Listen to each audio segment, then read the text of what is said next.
तर काही चूक नसताना मला जेलमध्ये टाकण्याचा फडणवीसांचा प्रयत्न आहे असं मनोज जरांगे यांनी म्हटलंय। जेलमध्ये मला गोळ्या घालून मारलं जाईल असं जरांगेंनी म्हटलं आहे। तर उद्धव ठाकरे यांच्या नेत्याने माझ्या विरोधात तक्रार केली आहे असं जरांगे म्हणालेत। उद्धव ठाकरेच म्हणाले असतील जरांगेंच्या मागे प्रकरण लावून दे असं जरांगे म्हणालेत। मनोज जरांगे यांनी उद्धव ठाकरे यांच्यावर देखील आरोप केले आहेत। काही कारण नसताना माझी काही चूक नसताना सगळ्यांनी तो एफ.आय.आर वाचा।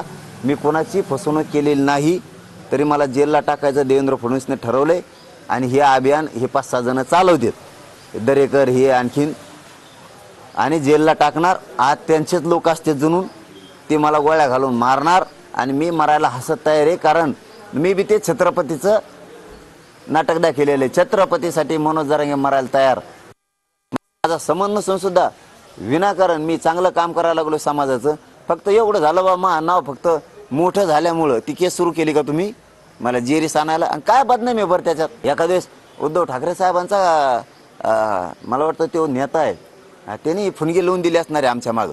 हो, नाटक त्याचं आहे ना, त्यांनी फुनगी लावून दिले। उद्धव ठाकरे साहेब बी म्हणले का त्याला दी सुटूक न लावून जरांगेच्या मागं होऊ शकतं।